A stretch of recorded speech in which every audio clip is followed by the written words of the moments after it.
Alex, it's been a month. Last we spoke, it had probably been about a month in lockdown. Now it's month 2. Everybody's looking a little shaggier. Where just give me and then I want to go into I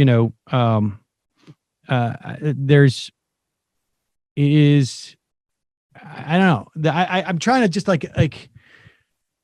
there's this sort of quality of standing in, let's say, I don't know, for some reason in my mind, I picture like a fully grown cornfield and everything has wilted. Like there doesn't seem to be anything that is functioning the way it should be at this point. Yeah. And it runs from the malign to the sort of, nearly malign, it seems to me, in terms of what's happening around us. But give me your let's start at 20,000 feet, and then we will get closer into the ugly details. I feel like you said, it's been a month since last time we talked, and if you had told month ago me that basically we would be here a month later with the situation largely unchanged, I would have. I don't know. I would have walked into the sea. This whole thing. The further we get from the start of the pandemic, the less hopeful I am that steps will be taken to actually fix what's going on. It seemed like at the very, very beginning, when it was mainly contained in New York, or it was mainly in New York and Washington, and Washington was containing it, and you could say to yourself, well, all right. We get a robust testing program. We start doing what some of the other countries that have succeeded at this are doing. And, it'll be a rough few months, but then we'll be on the other side of it. And we just haven't done it. You read now, New York is announcing they're hiring a couple thousand people to do testing, to do tracking and tracing. And it's that should have been in March. It really just should have been in March. I don't know why. But it's we are getting around now only in certain places to doing the things we knew we had to do at the start of this. And I can explain why at the federal level, sort of years of disinvestment and the intentional destruction of the state allowed this to happen. But I can't explain why it's happening at every level. It's stunning. And it just sort of feels almost like we're taking a mulligan. And we're literally going to do it again, except for nothing has changed. I'm going up, I hit the ball into the woods, and I've gotten the ball, and that's the price of my mulligan. I went and grabbed it, and I'm going to come back and put it down. That's the way that we play. I don't get to pull a ball out of my bag. I turn back to you as you're watching me tee off, and I go, and this time I'm going to do the exact same swing. Yes. Yeah. And you're just sitting there waiting me to hit it back into the frickin' woods again. Right. The only thing, and here's the thing when I say the failure seems to be universal, right? The Trump administration has basically decided, all right, we don't have the ability to do any of this. It's quite clear we don't have the ability to do any of this. And so the plan is going to be, we're going to see if anybody notices that hundreds of thousands of people die. We're going to see if anybody knows that. Maybe they won't. Maybe we can blow through this and we can get to herd immunity. I don't even know statistically how we could get to herd immunity by the time, the election. Right. And certainly let's put the economics but that's what's motivating them, right? They just think that if we pretend it's not there, maybe it won't be. Right. And people will come and shop. But the Democrats, can anybody articulate what the Democratic plan would be for the country to relax restrictions and sort of live with the virus? I'm not aware of anybody who has even articulated anything remotely like that. Yeah. They're just floundering around, hoping that if we stay on the sideline, maybe Trump, will be rational, and this is just going to be problematic because it's, as opposed to they don't feel like they need to do anything. And then you have half the country is just like, hey man, I'm not worried about no flu. Yeah. I'm not a girl. I'm not going to wear a mask. I mean, like literally that's the attitude. And we're just, I mean, and that I was just saying, like before we got on, like this is the worst period of it. It feels like, because, you know, in the back of my mind, I'm thinking like, well, maybe if everybody comes out, maybe it will be fine. And in the same way, it's like, you know, like maybe if I jump out this window, there's like a moment where you're like, wait a second, am I flying? Yeah, right. No, wait, no, I'm not. But I feel like we're stuck in that moment where it's like, are we flying? Right. And it's terrifying. Yeah. And I don't know. I think that just because no one is either articulating a plan or laying the groundwork to get us through this, it does seem like, I mean, you know, I think in New York, we'll see once we have reliable antibody testing, we'll see. But I think they inadvertently almost did the herd immunity plan, you know, just through sheer lack of preparation. It was spreading here for a while. And I think part of the like hope and a prayer is just that like, well, you know, and Trump's been saying this since the beginning, like maybe the warm weather will just mean it goes away. But that's just, I mean, that is really just preparing for like, that's just putting it off. It seriously is just saying like, we'll just put it off. So I don't know. I mean, but here's the thing. We haven't gone through the herd immunity in New York. No. Like the reality is that the numbers, you know, probably 15-20% max. Right. You know, everybody who's getting the people who are getting the antibodies tests tend to be people who are already sort of like out and about.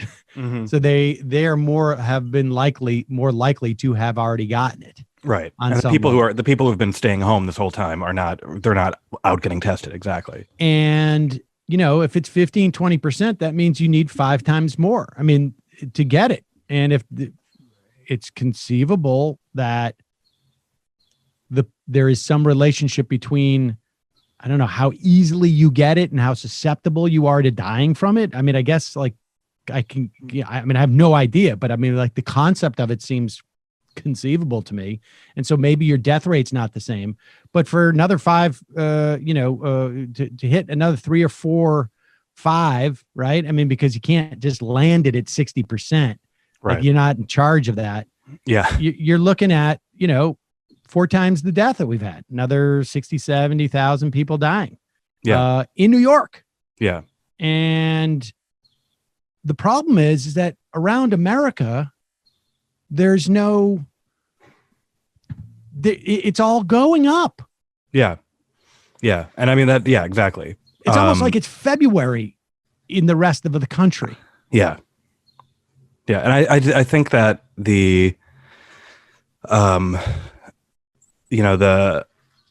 that feeling that like this was a big city problem or this was a New York problem is going to cause a lot of people where it is rising now to believe that they are immune because they take a car to work instead of the subway or whatever. And I don't know, like I do think like there is actually some hope that maybe weather will slow it down, the spread, but you know, like in places, and I think about a lot of sort of agricultural areas too, because the sort of places where this is going to spread the worst are places where a lot of people have to work in close contact, and then a lot of people go home to large households. And like that describes not just big cities, that describes much of the part of the country that will be forced to work through this regardless. The big question to me is like, how hard is it or how easy is it to catch when you're outside? Yeah. Yeah. And then I mean, because we've heard stories of like meat processing plants. We've heard stories about like ski resorts, right? And like in lodges and stuff like that.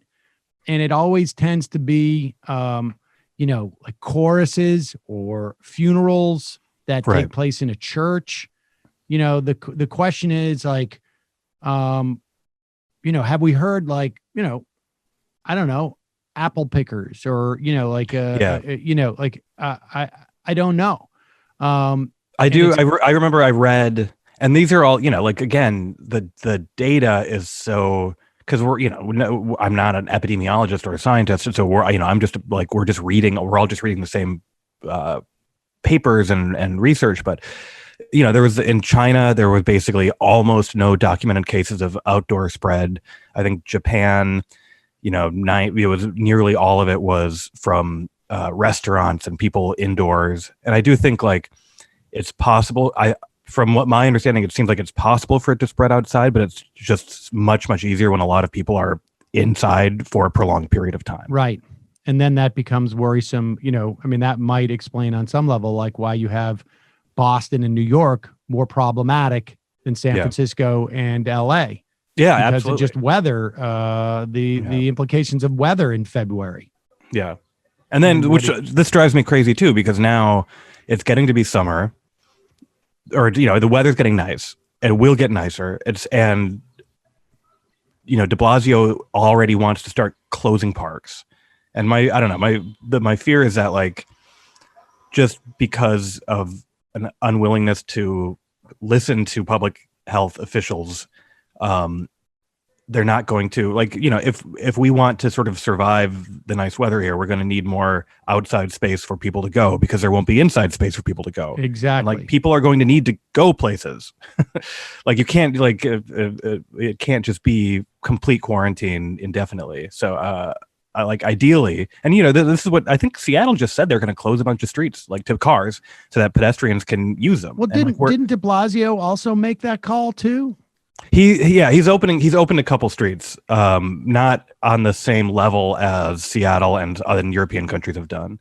But I think, like, if we want to talk about the recovery of this, assuming that New York is declining in cases and could get it under control, and assuming we want, like, our small businesses to open and our restaurants to open, like, they're going to need to, like, be able to put people outside, because they still won't be able to let people go inside for a while. Yes.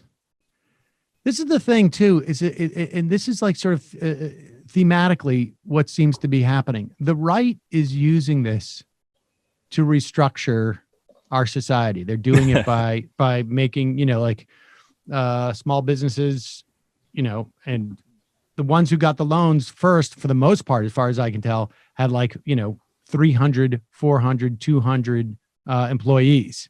And that's what the small businesses were. And the big businesses, we all know, got huge bailouts, these industries, or they got free money from the Fed. So there's this structural change that the right is imposing on the country. Here's De Blasio has the opportunity, like, hey, man, like, do 60% of the city without car traffic, maybe just trucks only or something. Exactly. And, And, when we come back from this, you leave 20% to still pedestrians. Like, you can actually make some structural differences. And especially, if people, when this, like, the mass transit system is in serious trouble financially, and are people going to be intentionally avoiding it, like, once people have to start going back to work because they're scared of using it? And if that's the case, like, just through sheer physics, we cannot fit more cars going through bridges and tunnels in and out of Manhattan every day. Like, but we're going to see how they're going to try to make that work, There just seems to be a tremendous amount of and I still think the problem is that we have a lack of federal leadership. Yeah. And it's creating all sorts of, like, confusion as to what people should be doing. It's very, I would imagine, and this is not, I'm not being apologetic for them, but I would imagine it's difficult. You're the governor of New York, or the governor or the mayor of New York City, when, in the back of your mind that there's this, like, large contingency out in the country that's saying, like, this is overblown, you shouldn't be doing it, we should just all get out there and, bust through it. And then you want to impose certain restrictions that makes it that much harder politically to do so, because there's no air cover essentially coming from the federal government. Yeah. Let's talk about the economy, because today we got jobs numbers, or they came out today or yesterday. And I think they came out today. Yeah. We're at almost 15% unemployment, 14.7, lost almost 22 million jobs that have been reported through our unemployment system. I'm convinced it's much higher than that. I mean, our unemployment systems are designed in many of these states to sort of undercount, and keep people off the rolls. And supposedly like 80% of it is temporary unemployment, but that's absurd to me. Right. I don't know what that means. And so the Republicans are talking about like, we're done more or less. Yeah. And everything's good. And that's because the stock market is up. It's, I think it went up yesterday. I have no idea. I mean, it's like doing fine. Pelosi is going around. My understanding is to try and like get people to support her bill, but nobody knows what's in it. Right. And they're getting mixed messages as about, well, how it's going to be, what kind of debate is going to be involved. I mean, we hear this stuff, Democrats in disarray. The House seems to be in disarray to me. Yeah. I mean, the House it's not a functional legislature anymore. It's not. It's